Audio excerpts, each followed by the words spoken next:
Hey there, welcome to day 285 of our BU 365-day challenge.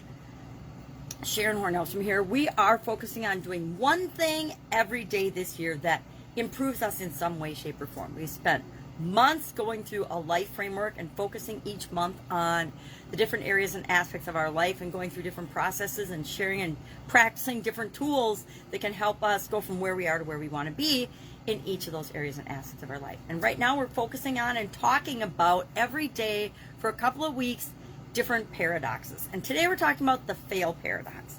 And this is a great one because it talks about fear of failure and that the fear of failing, the more afraid we are of failing, the more likely we are to fail.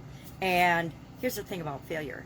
Failure is absolutely inevitable. If we want to try to accomplish anything in our life, the chances of us accomplishing exactly what we want, exactly how we want, when, where, and why, and how we want it is zero. I think that the probability is slim to none that anything important that we choose to go after in our life will come to us on the first attempt, right? Did you learn to walk the first time you stood up and started or attempted to walk?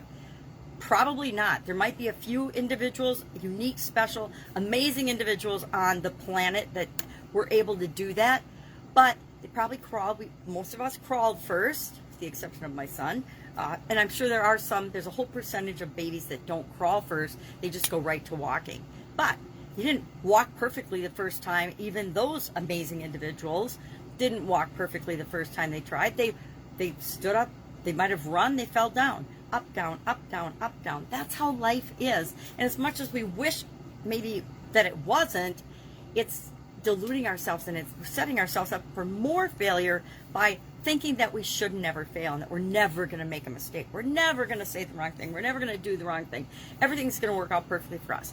In the long run, everything works out perfectly for us because even the little things that come along the way that we define as failures, and it is entirely up to us, are lessons that we need to learn. They're things that are for us, even if they don't feel like they're for us at the time. There's a term, and it means the irrational and persistent fear of failure. And let's see if I can pronounce it. It's atychiphobia, A-T-Y-C-H-I phobia. I don't know how to pronounce it because I've never heard of it before, but I thought it was interesting.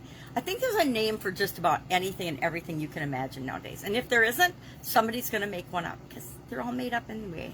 So how do we deal with failure? How do we make sure that we don't have a atychiphobia or whatever it means to be so afraid to fail that we never do anything? I've found over the decades of my millions, I'm sure I've had millions and millions of failures in my life, right?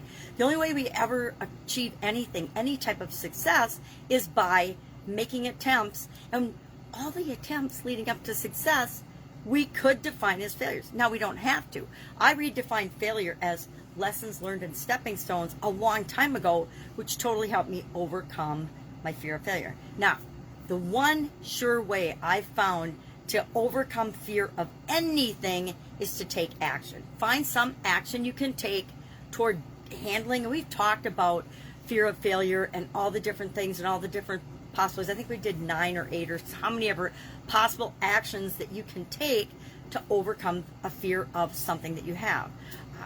A lady posted on social media the other day about comparing fear of public speaking and fear of death, and that those are the two primary, as adults, those are the two most common fears people will say that they have: fear of death and fear of failure.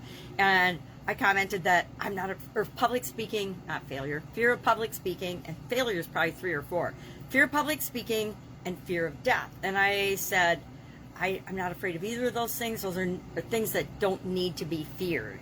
And then she came back and said, well, what are you afraid of? And I shared what I was afraid of, because she said, if you want to, you don't have to. And I'm like, I absolutely positively don't have a problem sharing what I am still afraid of. But the only reason I'm not afraid of public speaking or death is because I took action. Now, I had a death experience. Would I have chosen to do that? No. But since I did that and survived that, and even before that, I, for some strange reason, haven't ever been afraid of death. It just didn't even hit my radar, because it's one of those things, I think, to me, that's absolutely inevitable. It's going to happen to each and every one of us, everything and everybody on the planet. So what is the point of wasting any time and energy being afraid of it, worrying about it, or being doubtful about it? Zero.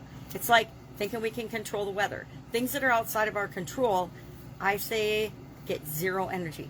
I don't spend any energy on the weather, right? My kids think I'm crazy because they're big snowboarders and outdoor enthusiasts, and so the weather matters to them in terms of their plans and their activities.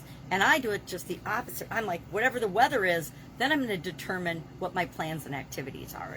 And that's served me really, really well, because instead of getting mad because it's rainy out, and it happens to be stormy and rainy out here, I just go with the flow of it. And going with the flow of things makes me feel better. We all have to do what makes us feel better. So today, what's our action item with respect to the fail paradox? Number one, ask yourself, is this true for me? If I am afraid of something, is it that the more afraid I am of failing at something, the more likely I am to fail? Well, yes. Here's why. Because the more afraid you are of something, the more afraid I am of something, I'm going to stop myself from even trying to succeed in that area. And if I don't ever try, guess what? I automatically fail. So failure is automatic in the absence of taking action and going for what we want. So it's a very true paradox. At least in my life it has been. Like I said, I've failed millions and millions of times, but it's because I'm willing to get up again and just do something else, try something else, figure it out, that I've had a lot of successes in my life as well. So when in doubt, ask a successful person. Ask somebody that's already gotten or achieved what you want how many times they attempted it before they actually got to what you consider success. And then remember, and we've talked about this before, you get to define what a failure is and what a success is. When I used to beat myself up because I defined failure as the end of the world and final, and that if I failed at something, why even try again? I had a lot more failures and I stayed stuck a lot longer than when I redefined it as, hey, I just learned one thing that didn't work. I learned one person that didn't want what it was that I had to offer, whether it was in a relationship, whether it was with work or a product or service. It's just one person that it wasn't for. But guess what? The more people that I asked that it wasn't for, the more quickly I discovered and found the people that it was for, if that makes sense. So we get to define, and we can talk about that. If anybody wants to know the trick to creating a whole lot more success in your life and a whole lot less failure, hit me up and we'll talk about it another day. I think I probably have covered it this year before, because it's a great tool, and it's all about how we define things. And it's important to know that we have the power to create whatever we want by defining and believing and thinking and creating whatever we want.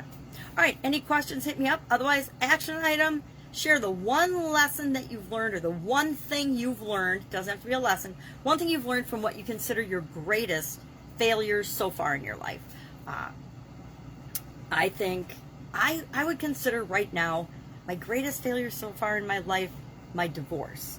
And the one biggest thing I've learned from that, the one biggest lesson I've learned from that, is that I can only be responsible and control my behavior, my actions, my thinking, my beliefs in any situation. And that especially involves relationships with other people. It helps if both parties have the same desire for the relationship, and if they don't, there's nothing that you can do about that. I know there's some coaches out there that teach that it just takes one person to create the relationship, but I think that's not true. If one person wants a relationship, then you have to find the relationship that you want, the person that wants to be in that relationship with you. Again, and maybe that's a false belief of mine, but I don't think so. All right. One thing you learned from action item. One thing you've learned from your biggest failure so far, and it doesn't even have to. I guess your greatest failure so far, not your biggest, because a lot of people get divorced and they don't even consider that a failure, right? And I'm blaming myself, and not blaming myself, but I'm taking 100% responsibility for my part in that outcome, that result, right? And when you do that, then you can learn and move on. All right. Any questions, hit me up. Otherwise, I will be with you tomorrow with another paradox. I haven't looked ahead today to see what it is, but I will after I'm done with my videos today. Have an awesome day. Be with you tomorrow.